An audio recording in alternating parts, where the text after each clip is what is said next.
Alright, next we're going to talk about Need for Speed. Hot Pursuit.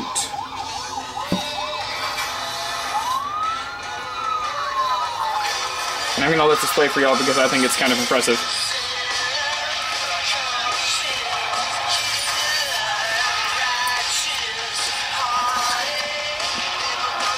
Naturally, the graphics aren't quite this nice, but the graphics are surprisingly good for a game that moves as fast as Need for Speed does.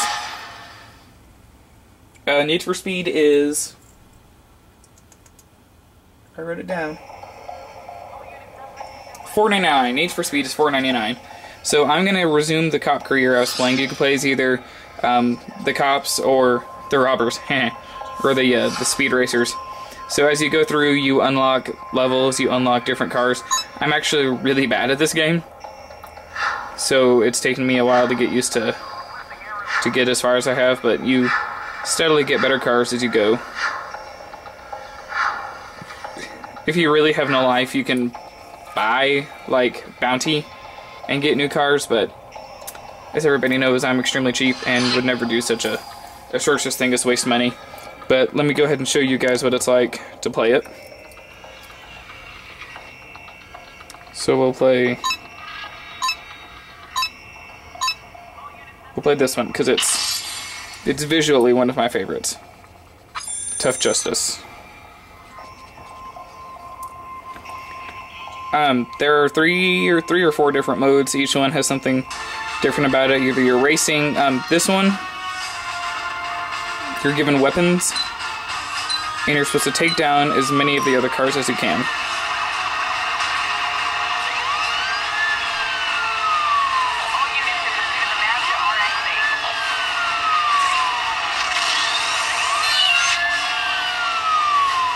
It's all tilt control, except for your on-screen weapons and such.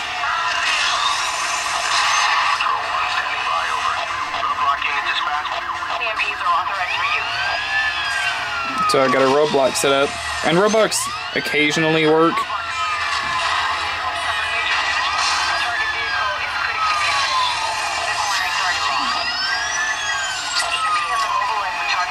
The EMP makes them drive funny.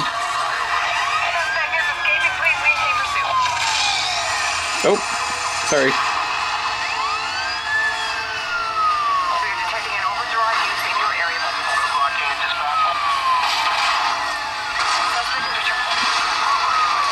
See there, car hit the roadblock.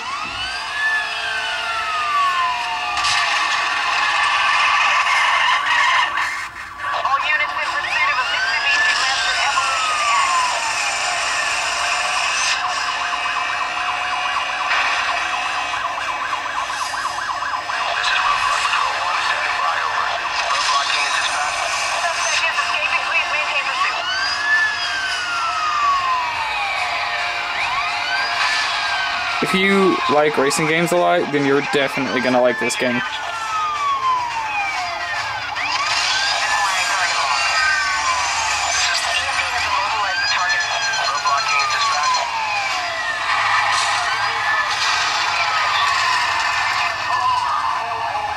The cutscenes are definitely something worth noticing.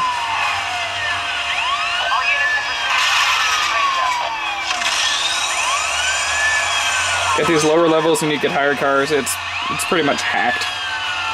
Sorry, I'm really bad at keeping it on cam.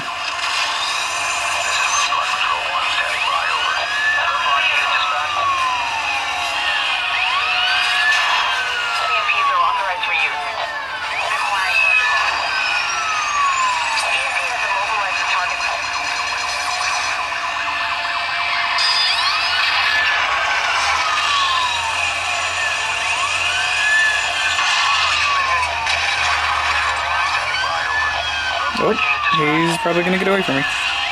You don't have a whole lot of time to do this. I've got 30 seconds left.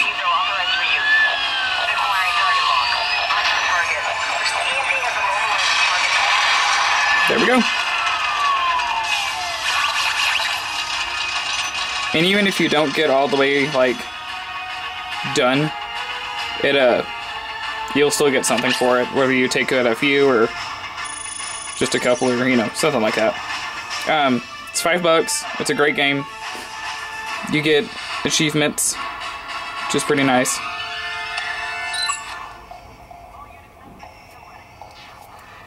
You accelerate by yourself, you tap on the left in order to slow it down, all that stuff. It's a pretty fun game, really. This switches you over to your racer events, and I'm an awful racer. But I can certainly try. I'll show y'all how bad of a racer I am. This one is just pretty much like a race. When you're a racer, I think you have one where you can like try to get away from the cops.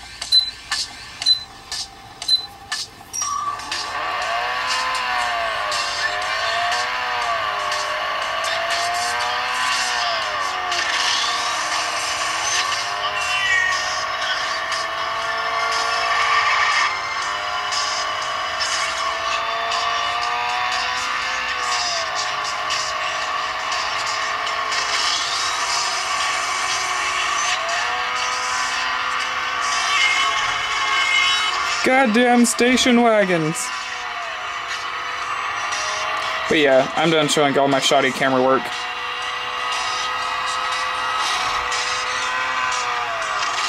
So, this is Need for Speed. I highly recommend it if you're looking for a good game, a good racing game. It has great graphics. It's worth every penny. And again, I apologize for my awful camera work.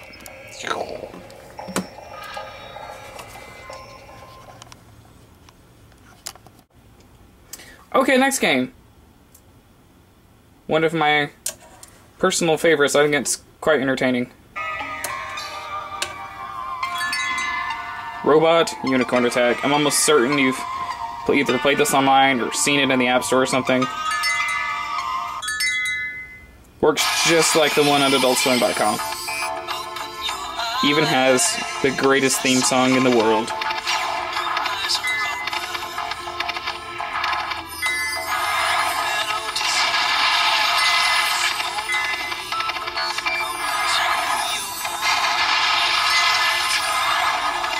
I mean, I won't say it's like gorgeous graphics or anything, but it's pretty good for just a little $1 Flash game ported to the iPhone, right? You have 3 lives, as always. If I remember correctly, you have, you do have double jump. You have leaderboards, yes, worldwide. You know, progressively gets faster, and then you die. And then there's your cool unicorn death head. So it doesn't use Game Center, it uses Open Feint, which I hate. Open Feint and Crystal and all that other bullcrap. Game Center just works so much better for it. But turn vibrations on off, music on off, sound effects on and off. There are buttons or gestures. I don't know how to play gestures, I haven't done it yet. But that is Robot Unicorn Attack. It's $1, it's fun, and it's relatively easy. Okay, so the next game we're going to talk about is a bit of a doozy. It's called Spider, The Secrets of Bryce Manor. It costs $2.99, and I have an email. So this is it. You're this cute little spider business here. And this is the first time I played it since I restored my phone. So, you just drag. He follows your finger.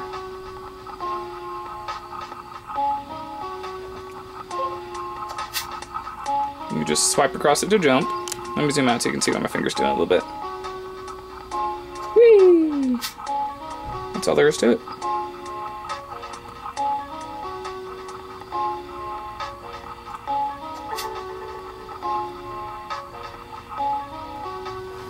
So whenever you finish a level, you go to the portal. And if it doesn't seem like much now, just wait. It will be. This game gets, you begin to get a little competitive with yourself. Because you just want to get the highest score possible. So just like a normal spider, you get to make thread. And the way you do it is you tap, and he launches, and then you launch yourself. Whenever you make a triangle, you make a web, which you can then jump on.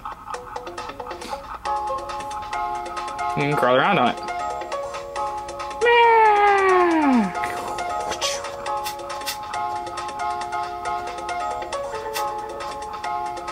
And for right now, you have an unlimited amount of web.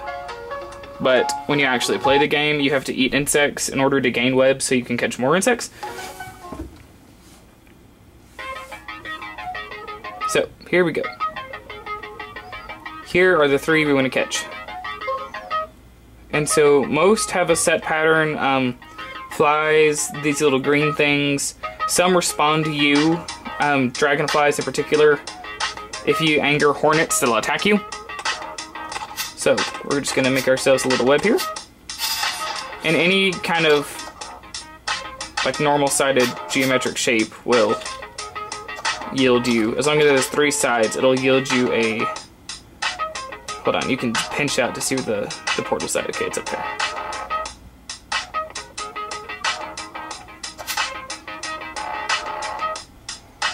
And sometimes the controls can be a little confusing.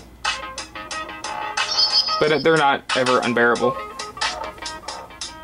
You are timed, and I don't know how it affects your score, but really after you beat the game once, all you want to do is get the highest possible score and get all the level clears, because there's lots of hidden areas and secrets, hence the name, The Secrets of Bryce Manor.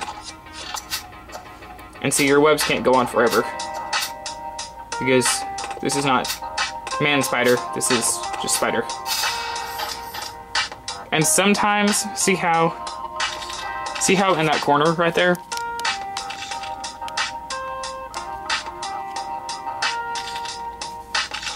See how he's, how the web is like connected with the other side?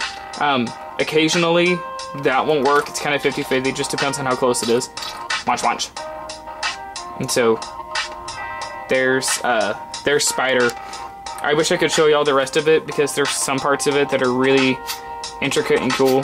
The storyline itself isn't really exactly, I mean, it's nothing like, not like a Final Fantasy, you know, plot, but it is interesting.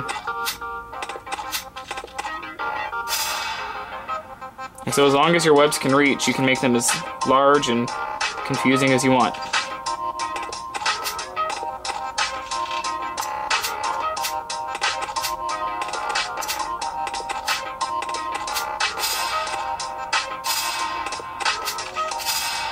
See, if you keep using your silk, you eventually run out. And if you use it to the point where you don't have any left, you'll die. Watch. So the portal's open, so I'm just going to go on so that we can see it, but you get bonus points for clearing the level, which is when you eat all the insects.